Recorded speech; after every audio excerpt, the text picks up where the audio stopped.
However, I just need to piece things together. So today we are going to do something really special. We are going to understand how to change your beliefs. Now, your beliefs is something that holds you back from living the kind of life you want to live. And I think the biggest goal that I want to create in this stream is to keep talking without actually having a dead space. However, I know most people who would be watching this probably wouldn't hear this anyway. And the second thing is to understand one, how do you pursue your dreams in a very exciting way, and you're motivated by love and not by anxiety. I think the biggest problem today, and I think you would be seeing it everywhere, is this hustle culture. And what hustle culture basically is people talking about hustling. And what hustling actually does is that it makes you motivated, but it uses fear based tactics to motivate you. For example, uh, let's say deadlines is a very hustle culture way of approaching things. Now, what do I mean by that? What I mean is, let's say you have an exam tomorrow, you would be hustling the night before. So you would be putting in the extra hours and you would be going the extra mile so that you can cram everything in and you can, of course, get done with the exams and all that stuff. However, that stops your creativity. If you notice, every time you hustle, every time you use your anxious thoughts or fear based beliefs to motivate yourself, then of course you're not going to be creative in the process, you know. I don't think Picasso was sitting there and thinking, okay, man, I need to keep hustling, you know, these paintings are gonna aren't gonna paint themselves, right? Of course, if you did that, then probably you'd probably see different kinds of paintings. However, creativity requires a state of mind that is curious, open, loving, joyful, creative. And being creative is very hard when you're under pressure. And how can you consistently be creative? How can you consistently be living life in a more effortless way rather than putting this so much pressure onto yourself? And honestly, I quite hate it. I think the biggest reason why I'm making this entire video is I was honestly sick of all the methods available today. Most of the methods available today, they aren't very useful in terms of long run. As in, I get burnt out really fast. The max I was watching a guy called David Gawkins. He basically runs. I mean, he's like a Navy SEAL, but he has done a lot of records, right? He's basically pushing his body to the max. Like, he runs to the point his bones break, quite literally. His bones break.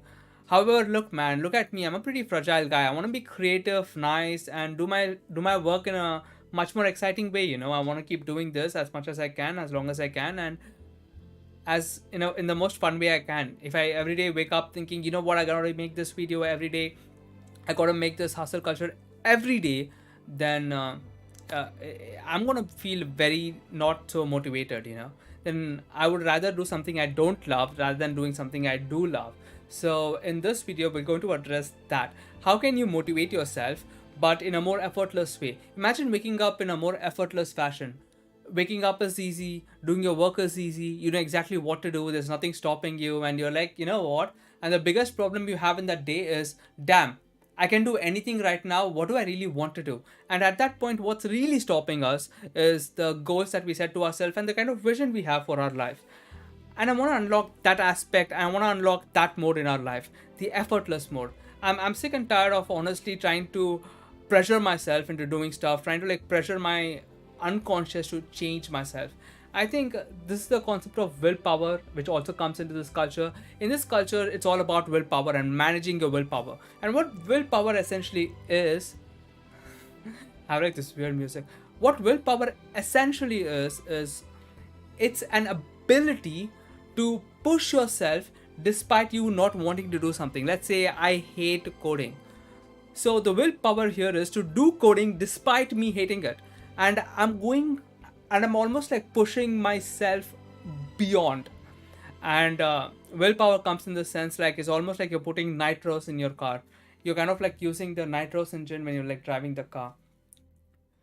And it doesn't last for so long, you know. And the problem with that kind of stuff is, I realized when you're using fear-based tactic, it's very hard. It's super hard to be a creative. It's super hard to be motivated, and it's super hard And here's the biggest thing for me: something that takes me like 10 minutes takes me like an hour. So I'm wasting time as well. So I'm not only wasting time, I'm putting a lot of pressure on myself. I don't like the process. I don't like the entire orchestra that I'm participating to accomplish a task which would normally take me like 10 minutes if I'm in a good state. However, it takes me now like 1 hour, 2 hours to just fill a form. That's ridiculous. Now, so how do you change it, Prem? How do you change it? Well, we're going to figure that out. I have most of the parts ready, and I think most of the parts that's coming to my mind is I really wanted to ask myself this: what's the most loving way that I can deal with the situation that I'm having? And what is the situation exactly? And the situation exactly is that when you try to pursue your dreams, let's say you have a vision for your life. I want to be rich. I want a big house. I want to be charismatic. Whatever vision you have, you kind of everyone knows what the first step is. You might not know all the steps, however you all know what the first step is. Oh, I'm supposed to probably be doing this. Everybody knows that. However, there's a lot of resistance doing that first step, and people think, oh, I probably have the resistance because I don't know all the steps. No, take that, throw in the gutter. My entire process is, okay, I know what the first step is, and I have a huge resistance dealing with this step. Now, why do we have this resistance? Of course, we're going to go in deeper onto that. However, when you really think about it, what is causing the resistance is the unconscious mind and the kind of beliefs that you have. However, let me set the context here. The context here is you have a dream, I have a dream, and we are trying to pursue it. And the real question is, what are the consistent practices? What are consistent practices that we have, that we can do in our day-to-day life, that would deal with, that would help us eliminate this resistance in a very effortless fashion? Consistent practices is what I'm looking for. That is the goal. And what these consistent practices help you do is it helps you almost eliminate your resistances, eliminates the things that's stopping you from doing what you love. Now, is it easy? It's not, and it is. Let me explain. So the biggest problem with the technique that I'm going to share, it's almost too easy. However, that's what makes it too complicated to actually articulate. The practices, of course, we can find a lot. However, understanding why the practices work and what you're doing wrong. You might be doing visualization, you might be doing affirmations. However, if you're not understanding, wait, why I'm doing a lot of affirmations, I'm doing a lot of visualizations, why is it not actually working? To actually understand that, we need to go into a little bit of theory. And the technique I think I've discovered is actually super special. It's the toughest, easiest technique I came across. As in, the technique itself is effortless. However, it's like a perpetual machine, the machine that keeps giving, generating energy and keeps running with infinite energy. It's almost like that. However, to operate that, the biggest problem is this: let's say we are born in this life, we are believing a lot of things in a very dogmatic fashion, and most of the things that we believe aren't even right. Even the scientific stuff that you believe, when you try to apply it practically in your life, you must have seen it kind of fails. I'm not telling you to like disregard science completely. I think when you're trying to change your own subconscious, we have to take a different approach, an approach that is more congruent to your experience. Let's say let's say the science. Okay, let me give you an example. Let's say science came tomorrow and said, you know what, change is easy, everyone can do it, but you can't do it, I can't do it. Most people actually don't seem to be doing it. However, science says, you know what, actually changing yourself is easy. Just do like 1, 2, 3, boom, magic, and you're changed. However, you don't experience that, I don't experience that, and we might be even the fraction or the minority of the entire community. The real question is, what can we do in this entire planet to actually delegate our work, to actually uh, go through this resistance and create practices that's more congruent to our own experience. And the entire process that I'm going to be laying in this entire video, hopefully, let's see how long the stream goes, hopefully the entire practice that I'm going to be laying down in this entire video is that we are supposed to be able to verify that in your direct experience. Now, what do I mean by direct experience? Did you just hear that? I'm like talking. However, this is a very important facet of my entire teaching. For example, if you have to believe me on some technique or some fashion or something for it to work, I don't want that. I want a technique, I want an understanding that you yourself can verify and derive for yourself in your own direct experience. And I think that really is the goal. A technique that you yourself can verify. I'm like, oh my god. And it's really important because there's when you believe stuff dogmatically, when you're believing stuff in blind faith, which is another topic that we are hopefully covering. When you believe something in a blind faith, the problem with that is that it doesn't transcend to the realm of knowingness. So you might believe something, you might have faith in something, but you might not know it. You might not experience the knowingness of it. For example, if I say I have a hand, look, this is my hand, this is my hand. I know this. There's an experiential factor going on here and a knowingness that's happening here.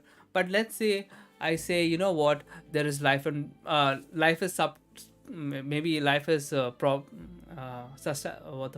am I saying? Let's say life is possible in planet Mars. That's not knowingness. That's kind of like a belief. It's a faith-based belief. And could it be true? Certainly. Could it not be true? 100%. And it doesn't matter. But it doesn't transcend to the realm of knowingness unless you yourself directly verify that, oh my god, actually, dude, people are living in Mars. People are actually living in other planets apart from Earth. So let me just get back to this. Our goal here is very simple. You have a dream, I have a dream, everyone has a dream, and the real question is, I don't even know where this is streaming. Just give me 1 second. Doesn't matter. Just give me 1 second. So let me just quickly YouTube it to make sure. Yep. It's the right belief. So yeah, the knowingness. So I think the biggest problem here that we are really facing is that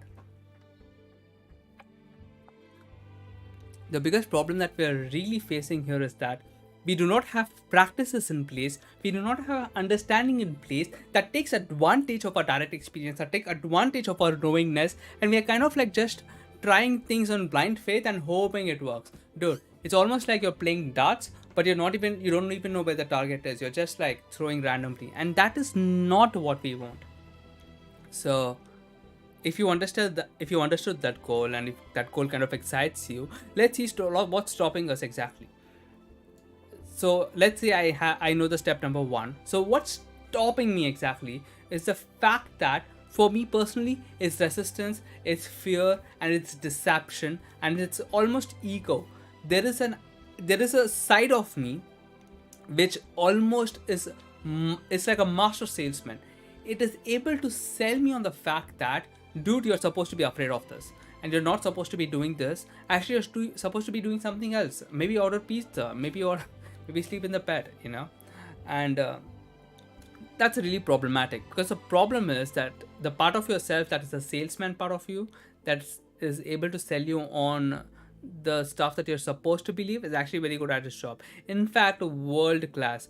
By world class, I mean not even me. I'm not as good as I can't convince a salesman to say, hey man, you should actually stop selling me this stuff, or hey man, you know what, actually this is not fear. So how do you deal with this entire dynamic? It's almost like we are in a conflict with ourselves. We are living a life of comfort that guarantees our survival for now, and we want to live this life which would give us perceived sense of happiness, and you have an expectation upon yourself. Now, is that wrong? No. Now, how do you deal with this dissonance between what you have and what you want to have? Now, let's understand what's actually stopping us from doing all these things. Now, let me say there are 3 parts of ourselves. And now I'm going to be talking about the context, from the context of beliefs. Now, what is a belief exactly? Belief is an assumption that you just believe to be true in a very consistent fashion. Or I could even say belief is a thought that you keep thinking, and it's an assumption that you make that you use to almost interpret your reality. So it's almost like you're wearing sunglasses, right? And when you're wearing sunglasses, you're interpreting your surroundings, you're viewing, you're perceiving your surroundings that doesn't have a lot of sunlight. That's why you have Polaroids. It eliminates the glare, it eliminates this. So you're able to see the road clearly, and you're able to see your surroundings clearly, and your eyes are not that damaged because it's removing information. That's one thing you have to notice about sunshades. Sunshades is removing information. And what it's removing the high sun rays or whatever, right? Similarly, when you have a belief, it's almost like your sunshades. It's removing information so that you can perceive something in a consistent fashion. And the problem with beliefs is it has a self reinforcing mechanism within it.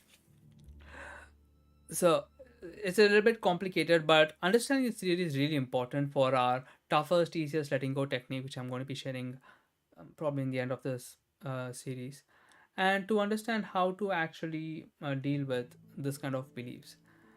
If I have to go a little bit more further, what we have to now understand is what's really stopping us, and what's stopping us is this dissonance of beliefs. So we have a belief that we believe to be true. We're almost like an automaton.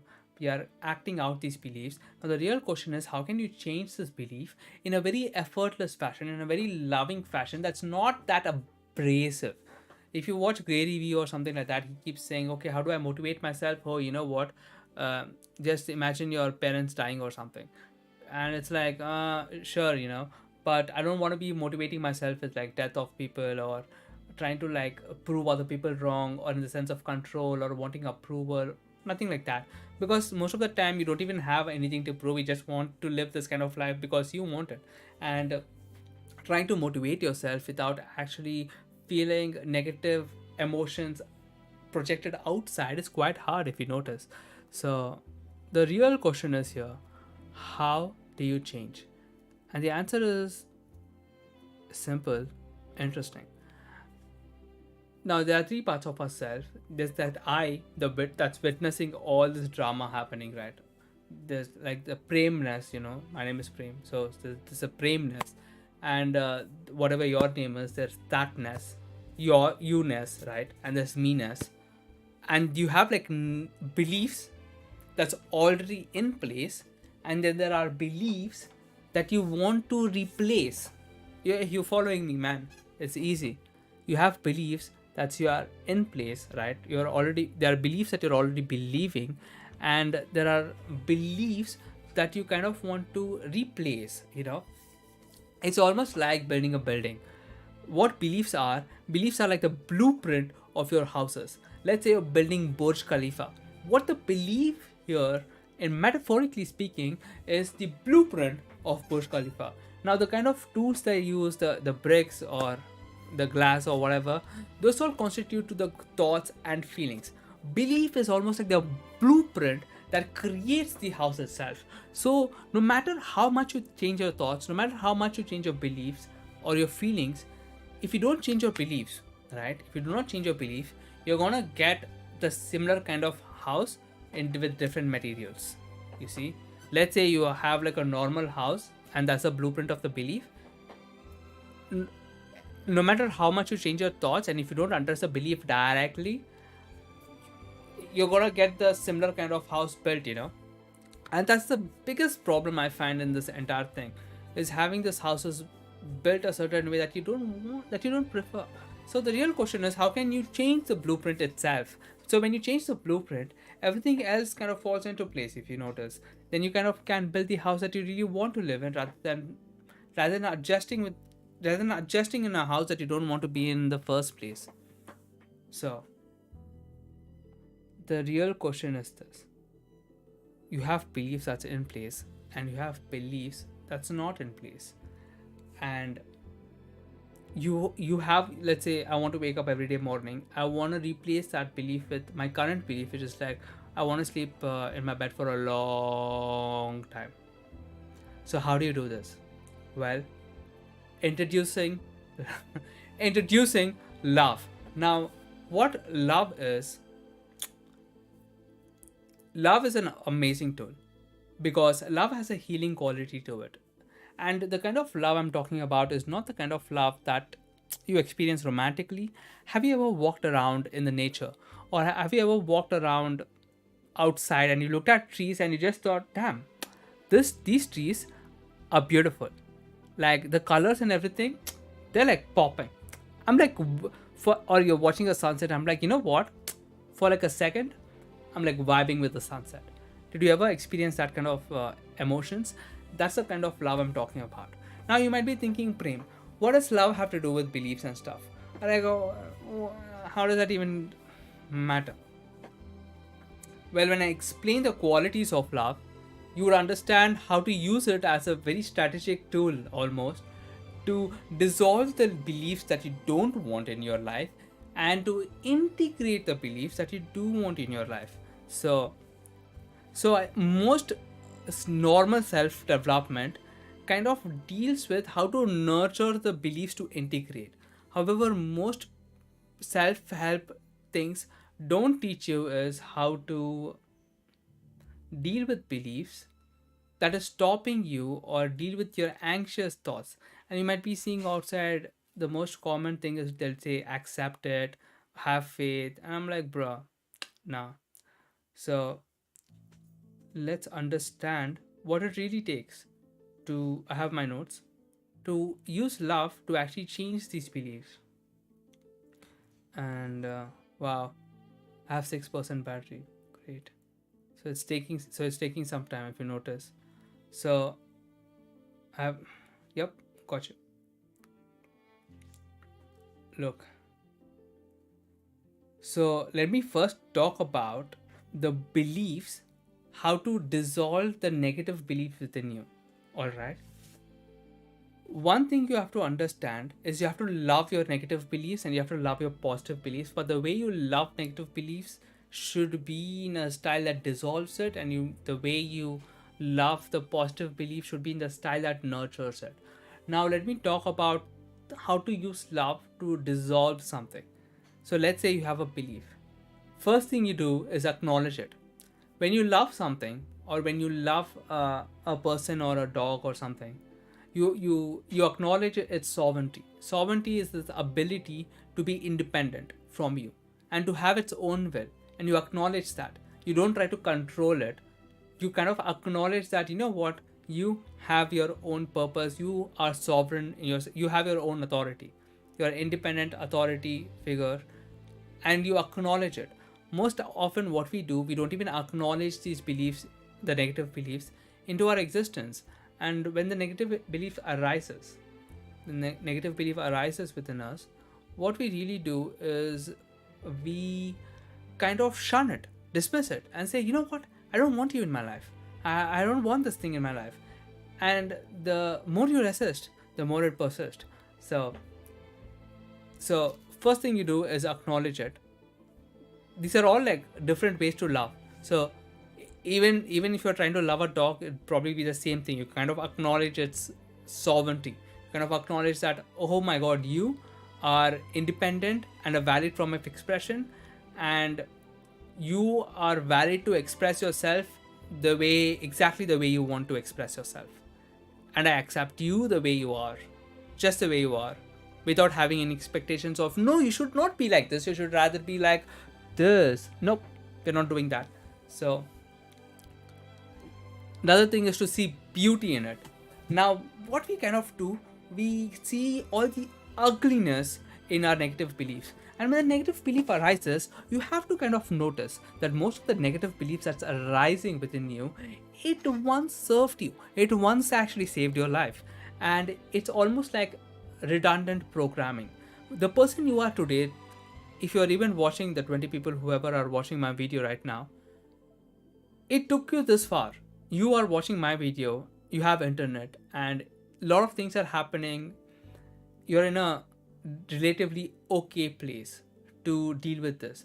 So the negative beliefs that you so called negative actually got you to where you are today. The person you are today is almost thanks to your negative beliefs. So your negative beliefs saved your life. So you have to like try to see the beauty in your negative belief.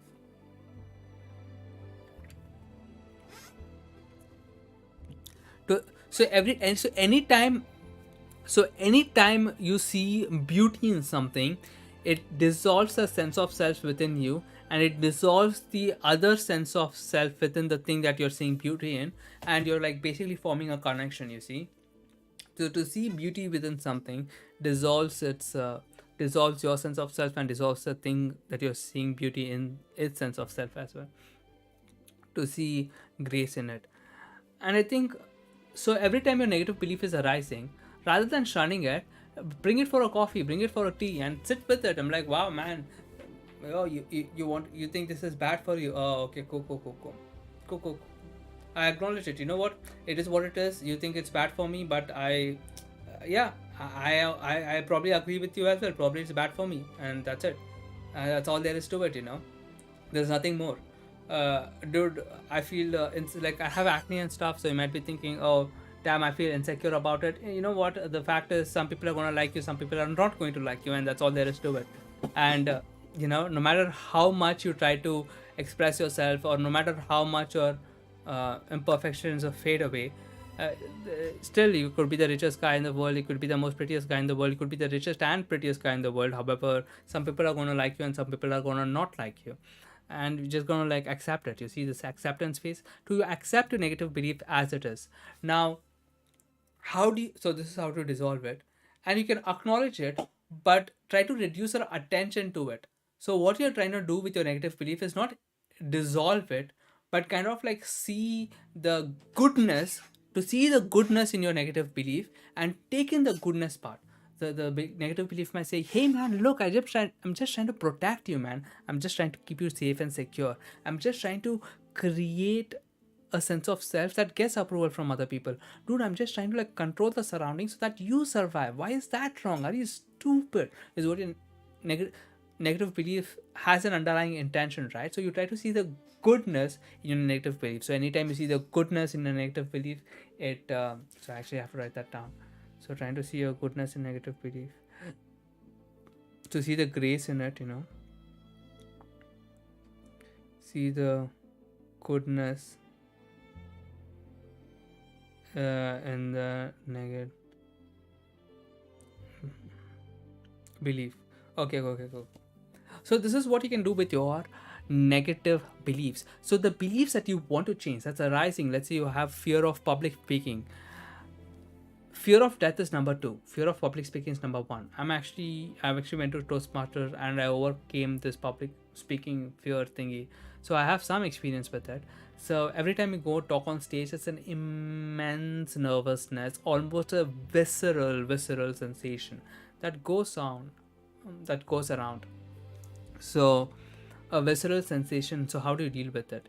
You kind of try to see goodness in it, become mindful of it, watch the thoughts that's arising, see the goodness in it, see the grace in it, acknowledge its sovereignty. Don't try to reject it. Don't try to say, oh man, you should actually not exist, I don't want you in my life. No, don't do that. Don't bring your pessimistic attitude to this entire process. This entire process, as I said, is a very loving process. If you're trying to use fear-based tactic on fear, it's going to backfire. So notice this. And if you're good with this, the real question is, how do you nurture your positive beliefs? And how do you nurture your positive belief is this. Anytime you put your attention on something, you automatically love it. Period. It's anytime you're putting your attention on anything, you automatically love it for some reason. In a very selfish way or in a very selfless way, doesn't matter. If I'm walking back to home and I'm looking at the trees and I'm just staring at it, I like the beauty that's within the nature. I like it. That's why I'm putting my attention to it. Notice this. If let's say I'm feeling anxious about a certain situation, I love it, because what the anxiety is trying to do is trying to keep me safe, and I love a potential where I'm out of the anxiety, which is where I'm putting my attention to the anxiety in the first place. Anything you put your attention to, you automatically love it. If you want to love something, put your attention to it. Period. That is why vision boards are so popular. So anytime you're putting your attention to it, and the amount of time you're putting your attention to it determines how much you love it.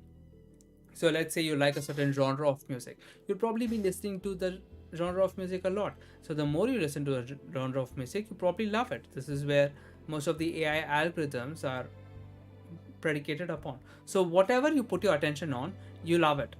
Period. So anything you love materializes in your world. Simple as that. Whatever you love, you see more of it. Let's say you bought a new iPhone and you never saw people using iPhone, so you thought, I'll buy a new iPhone so that you stand out, so that people know Yeah, I have a cool phone.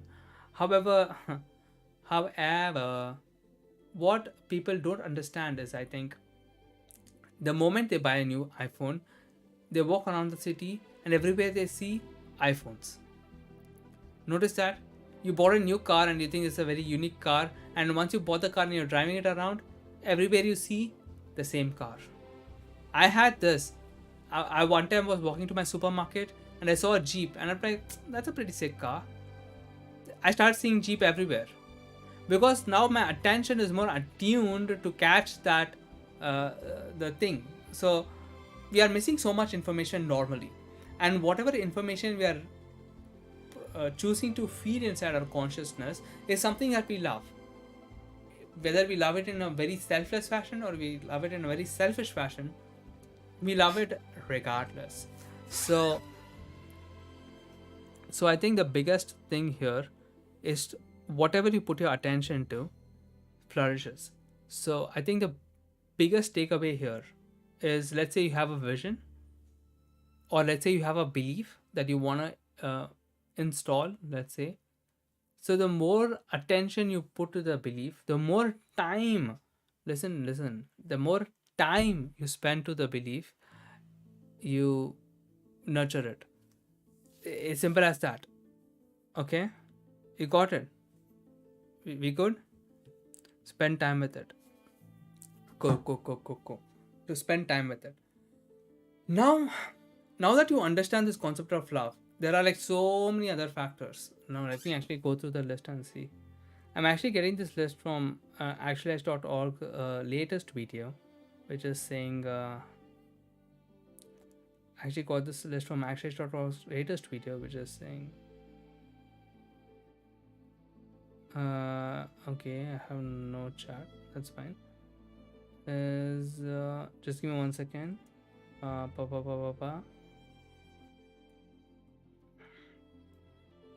But this is the most interesting way that I thought, you know what, it's interesting, this entire thing, so interesting.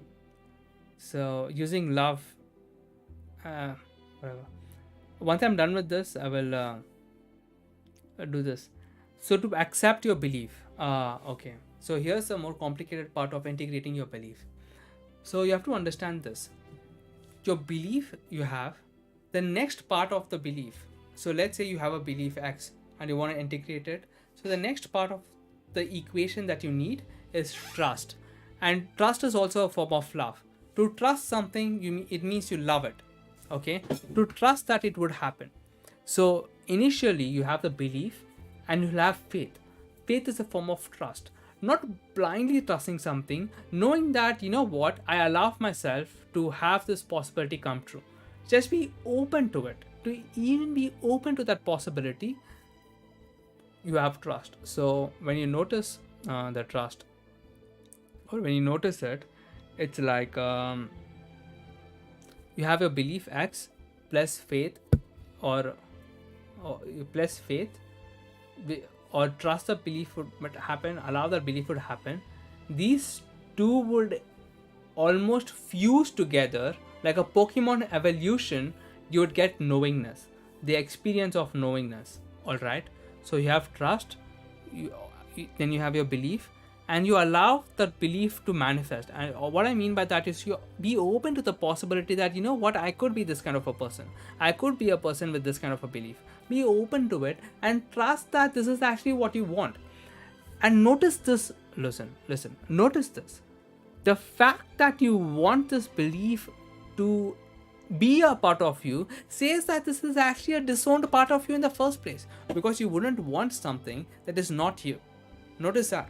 So the fact that you want to be this kind of person means that you're actually that kind of person, but you're not being that kind of person right now. Okay.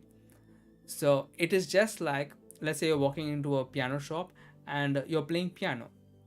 So someone is just playing piano, pim pum or whatever, and one of the if the piano sounded like me, probably it's a super bad piano. However, let's say the piano sounded the way actual piano sounded, then you're playing the piano. However,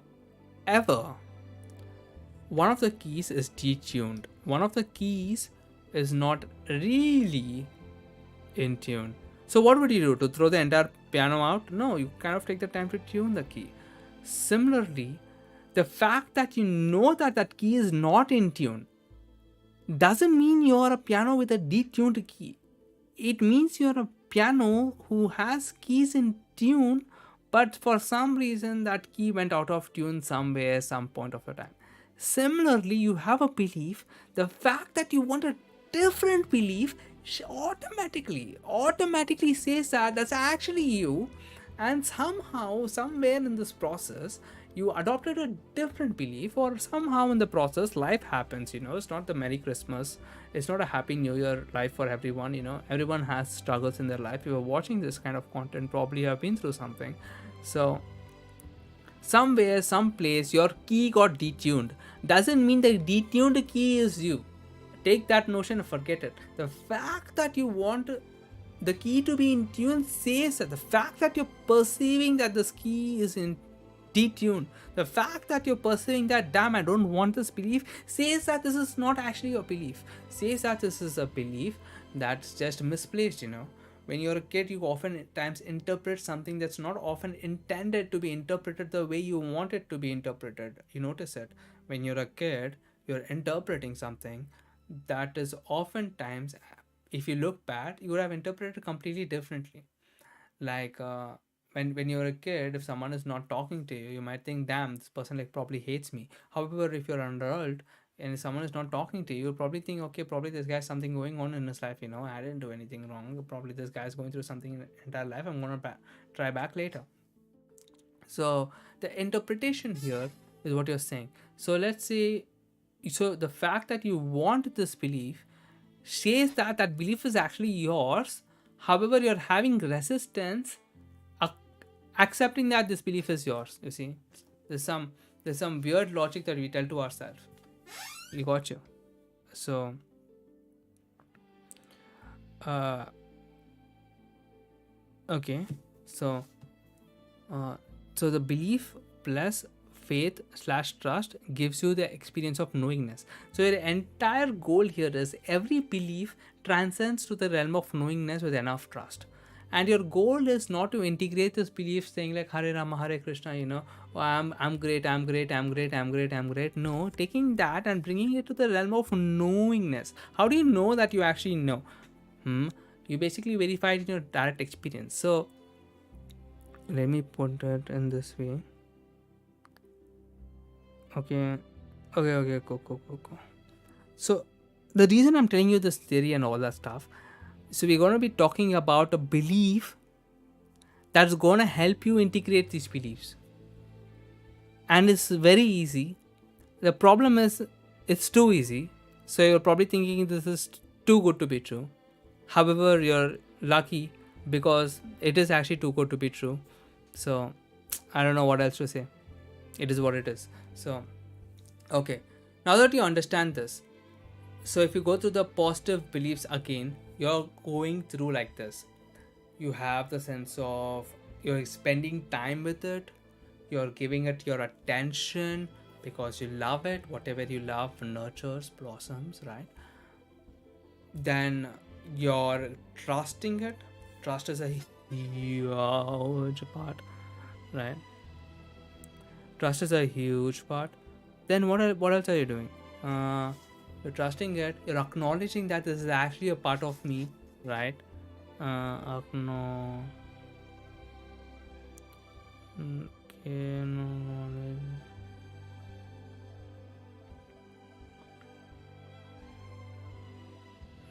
Kind of. So acknowledging this is a part of me. Okay. So you guys ready? So this is, I'm gonna take a sip of water and then we're going to talk about the belief that is gonna help us integrate the beliefs in an almost effortless fashion. Okay.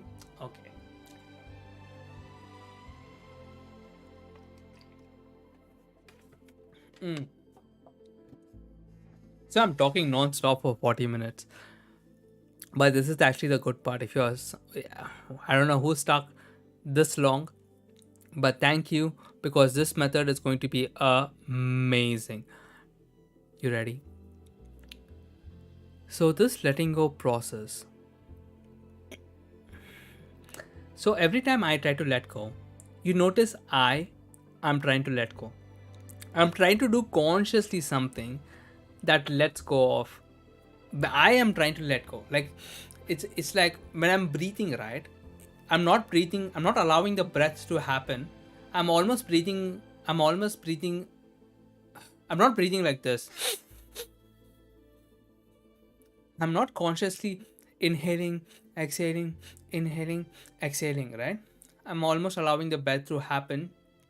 I can voluntarily breathe in, breathe out when I want to, but most of the time, breathing happens on its own in an almost involuntary fashion. Similarly, I similarly we're gonna create a letting go technique. However, when I actually tried to learn letting go technique, I thought I must be letting go, which is of course you are letting go of it, whatever. But what we're actually gonna create a program is you're gonna create a program almost like breathing, where where you leave the letting go process to the part of you that already knows how to let go. So here's the thing, your mind is amazing, and if you learn placebo or whatever, your mind can heal yourself amazingly. However, the problem is this, you cannot heal yourself, but there's a part of you that knows how to heal yourself.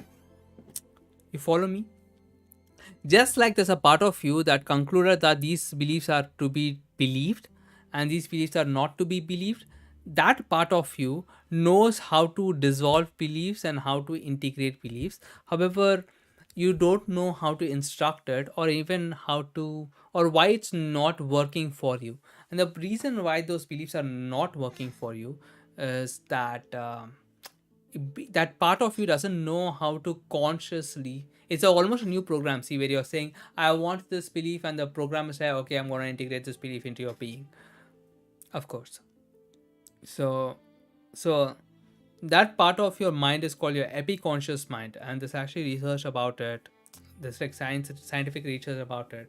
It's like a guy called let me, can I quickly pull out, uh, so it's called epic consciousness, uh, by a guy called a lot of people talk about this. Joe Dispenza talks about it. He's like a neuro mind neuro guy, whatever, mind guy basically. His name is like Dr. Gilbert or something, I don't know. PhD guy. He wrote like a book, super complicated, nobody cares. What we really care about is that we're going to train a part of ourselves. We're not going to train it, we are going to instruct a part of ourselves to basically let go. And the way we are going to do it is simple. We're going to be using your imagination. So you this is what you do. Imagine a green screen in your head. Imagine a green screen in your mind. And every time a negative belief comes, it creates like this small impression. Just like, let's say there's like a, just like this, just like a paper here, and let's say I put pressure on this paper. Man. So let's say this paper here, I put pressure on this paper like this, right? It creates an impression, right? So now it has an impression of this belief. So imagine your negative belief is creating an impression like this in your mind. So what this impression does, what you're trying to do is you're trying to like have that epic conscious mind go to the other side of the screen, or to kind of like make this impression go away by basically like doing this, putting love, and having your epiconscious mind eliminate that impression, and do and instruct to your epiconscious mind like this. Yo, epiconscious mind, yo man, listen to me. Not like this, in whatever loving fashion you can. But the thing is this, so I'm going to be speaking a little bit slower. So get into a dialogue with your epiconscious mind and say, Epiconscious, are you there? Epiconscious says, yes. Okay. So here's what we're going to do, Epiconscious. So every time a negative thought comes, or any time a negative feeling comes, you're going to dissolve it. Okay, but how? So we are going to be using love. So every time this negative consciousness comes, imagine that it's creating an impression on the green screen. And every time it creates an impression, you are trying to remove the impression with like a feather, or in the most loving way you can. And you do it automatically, and let me know when you're done.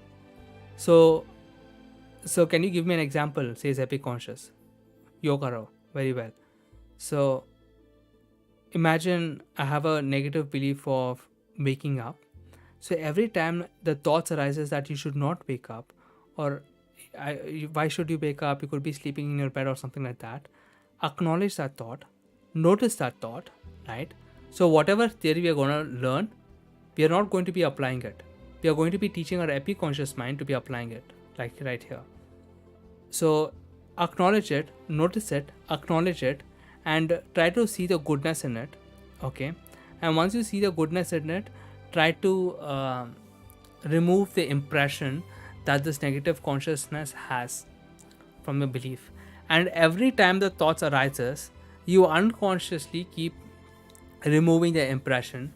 That's that it's finally healed, and the belief is actually gone. And you let me know once it's done, and work, just keep working. And the epic conscious mind says okay, that's it. So all this theory for like 46 minutes I've been telling is not even for you to apply. It's for you to teach the epic conscious mind, a part of you, to apply for you in a very unconscious fashion. So every time some thought arises, or every time something arises, what do you do? Well, you don't do anything. Your epic conscious mind will take care of it. And what you are left with is then, okay, your epic conscious mind is taking care of the negative side of the beliefs. Okay. And the way you cultivate this epic conscious mind is this one belief is using trust, faith, and to bring this epic conscious mind to the knowingness level. And you know that this epic conscious mind works is because when a situation happens, you react differently. And that is a metric you use to see whether your beliefs are changed or not. So every time the thoughts arise, every time the beliefs arise, you kind of trust the part of you to dissolve that belief just because it doesn't serve you, and you taught it how to dissolve the belief by using love, to notice it, to remove the impression from it. And your epic conscious mind knows how to do. If you're thinking, damn dude, I don't know how to do, you don't know how to do. That's fine. Just like I'm using all these hand movements, I'm only commanding it. I don't know exactly the mechanics of how to do this. I'm only commanding my hand to do this, and it does. Similarly, just command the part of your mind that to remove the negative belief, and it will remove the negative beliefs. Once you give it the knowledge to remove the negative beliefs, you're following me. So you don't do anything. So that part of you will take care. It'll be working 24/7 for you. Your mind is amazing, but you need to know how to use it. Command it. Just like this. Look, you don't know how you are doing this. You kind of just do it, right? You don't know how you are breathing. You kind of like do it. You're the dude. This belief part is like nothing. What your mind is doing on a day-to-day basis in an involuntary fashion is insane. Dude, it takes care of all the cells that's going in your body, takes care of breathing, takes care of heartbeat.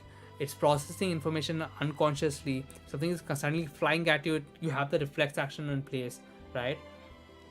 It's dealing with the current information like this. Even right now I'm talking to you in such a fast fashion. It's recalling information. Your mind is doing a lot. Changing the beliefs is like nothing. It's like, dude, you have like a supercomputer, and we're not even running the supercomputer on max capacity. Not even running this on max capacity. So okay. Let me see if there are any comments or not.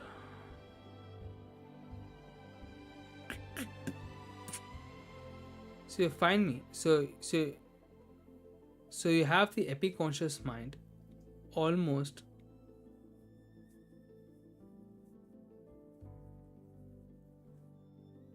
Not even running its own max capacity. It's just me. I'm watching my video. Anyway, so you just trust a part of your mind that knows how to change your beliefs, and every time you use mindfulness to notice a negative beliefs arise, you notice a negative belief arise, you just say, hey, happy conscious, take care of this, please. Happy conscious will say, yeah, roger that, I got you, man, I got you. So, and your happy conscious mind will take care of it. And you just need to like trust the part of your mind that knows how to do this stuff. You just need to command it. Oh, what do happy conscious do? Just imagine this. It's just visualizations. Imagine a green screen. Imagine every time these thoughts arise, it's creating an impression on this green screen, and then you're using your loving touch to remove the impressions, almost like magic wand. And it's gone. Poof, voila. Easy. Too easy. I know. Well, what can I say? Our mind, our imagination is so good, we can do something like this, and we can kind of like hack our mind to do whatever we want. So yeah. What else? So that's, I think, that I think is the final part of this equation. So all this knowledge we learned thus far, you know how to do it. Try it once. When a negative belief arises, try doing that visualization for you consciously, and then once you know how to do it, allow your subconscious mind or your epiconscious mind, not subconscious, you're not going deeper, it's more like an overall, you're going one level above. It's like a super conscious mind that's taking care of all this. And once a super conscious mind takes care of all this, voila, all you have to then worry about is what kind of beliefs you want in your life, and then you can also let your epiconscious mind install that as well. So yeah. So you're no longer living a life of a, don't live your life like an employee, right? Don't live your life like you don't have to change the belief. There's a part of you that knows already how to change your belief. You just have to like assign the task to that, and you don't, and just like trust his capabilities. Because honestly, we do much more complicated stuff than changing beliefs on a day-to-day basis, and even like second to second, much more complicated. Like this is like nothing, trust me. That's it for this video. If you guys have any questions, comment down below, and I'll see you guys, I guess, in the next video. But I think this mostly covers it. Now to condense this in a 10-minute video. But anyone, whoever watched thus far, man, probably you're subscribed. Just comment down below. I would love to know what you think. It's a very sexy process. So it's a very sexy process, and for me to understand why this kind of process works, it's a love, baby. It's a love. I'll see you.